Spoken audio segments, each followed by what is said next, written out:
Bismillahirrahmanirrahim. Assalamu alaykum, hurmatli ko'rmanlar. İstiqlal kundalik xabarlarini ko'rishinglarni qizg'in qarshi olamiz. Men Arshidin Ediqot.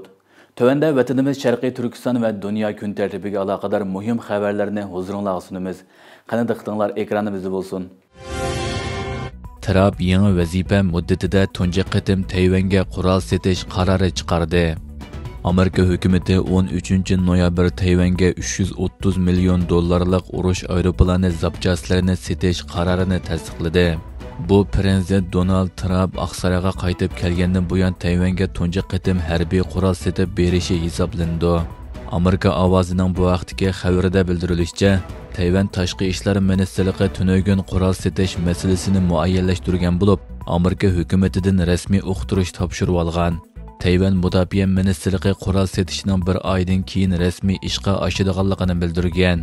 Amerika taraf 13 noyabr e'lon qilgan bayonotida bu qitimliq qurol setish Tayvanning C-130, F-16 va boshqa aeroplanlarining urush tayyorligi holatini saqlash orqali hozirgi va kelgusidagi tahdidlarga taqobil turish iqtidorini oshiradi deyilgan. Tayvan prezident ishxonasi bayonotchisi Amerikaga rahmatini bildirgan va bu qitimliq qurol setishning navbatdagi Trump hukumatining Tayvanga tunji qitim qurol setishi ekanligini ilova qilgan. Bayonotchi so'zida yana borgan siri eg'irlashayotgan rayon bexatarlik xirislariga duch kelayotgan Tayvanning kelar yillik mudofaa xomchotini Shimoliy Atlantik ahdi tashkilotining o'lchami bo'yicha ichki ishlab chiqarish umumiy qiymatining 3% dan ko'proqiga yetkazilganligini, 2030-yilga borganda bo'lsa 5% ga yetkazish mo'ljallanayotganligini aytgan. Xitoy tashqi ishlar ministrligi bayonotchisi tunugun bu vaqtda ifoda bildirib, burunqi iboralarini takrorlab, Trump hukumatining bu qarorining atalmish bir Xitoy prinsipiga va ikki taraf orasida imzolangan Xitoy-Amerika 3 birlashma ahdnomasiga xilof ekanligi, Tayvan masalasining Amerika-Xitoy munosabatidagi qizil siziq ekanligi, Xitoyning barliq zarur vositalarini ishga solib, zamin butunligini qo'g'daydiganligi haqida jar soldi. Xitoyning iste'mol va sanoat ishlab chiqarishi davomli tuvalladi. Xitoy istatistika idorasi 14 noyabr e'lon qilgan sonliq ma'lumotlarida ko'rsatilishicha, bu yil oktyabr oyida Xitoyning iste'mol ishish sur'ati oldingi oydagidan tuvallagan bo'lib, bu yil may oyidan buyon uda tuvallab mangan va bu oyda eng tuvan nuqtaga tushgan. Sanoat ishlab chiqarishning ishish nisbati bo'lsa 14 oydan buyongi eng tuvan nuqtaga tushib qolgan. Gerçi Xitoy eksporti asta-asta asliga kelayotgan bo'lsa-mu, o'tgan oyda sanoat ishlab chiqarishning ishishi mo'ljaldagidan tuvan bo'lib, faqat 4.9% oshgan. Bu iqtisodshunoslarning 5.5%lik mo'ljaldan tuvan bo'lib qolmay, 2024-yil 8-oydan buyongi eng tuvan ishish nisbati hisoblangan. Undan boshqa Xitoyning sanoat ishlab chiqarishi astlabli qolmay silinma nisbati tuvanlagan.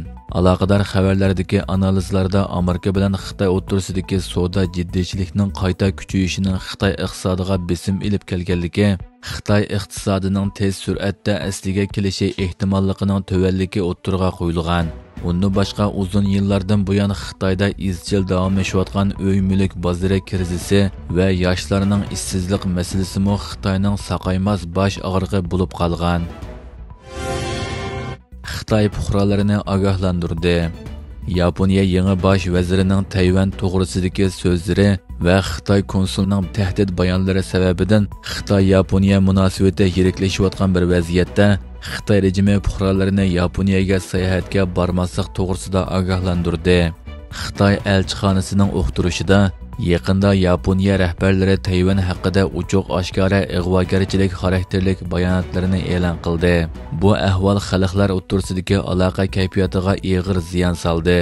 Bu ahvol yana Yaponiyadagi Xitoy fuqarolarining bexatarligi va hayotiga og'ir xavf paydo qildi. Xitoy tashqi ishlar ministrligi va Yaponiyadagi Xitoy elchixonasi shundaqla har qaysi konsulxonalar fuqarolarining Yaponiyaga sayohatga bormasligini jiddiy turda ogohlantirdi deyilgan. Yaponiya bosh vaziri Takaichi Xitoy egalik huquqi borligini da'vo qilayotgan va Yaponiyaning eng yaqin oraliga taxminan 100 kilometr keladigan Tayvanga hujum qilingan taqdirda Yaponiyaga hayot-mamotlik xavf ilib keladiganligini va Yaponiyaning harbiy jihatdan aralashishini keltirib chiqarishi mumkinligini aytgan. Xitoy bo'lsa atisi norozilik bildirish uchun Beyjingdagi Yaponiya bosh elchixonasining ministrligiga chaqirtirilganligini e'lon qilgan edi. Shuning bilan birga Xitoyning Osakadagi bosh konsuli X hisobida haqavurlik bilan tahdid xarakterli yozma yo'llab, Yaponiyada kuchli norozilik qo'zg'agan edi. Bu sababli Yaponiya hukumati Xitoy bosh elchisini chaqirtgan edi. Hurmatli ko'ruvchilar, bugungi xabarimiz mushu yerda oyoqlashdi. Ko'rganingizga rahmat. Atigi programmada ko'rishguncha omon bo'lgaysizlar. Allohga omonat.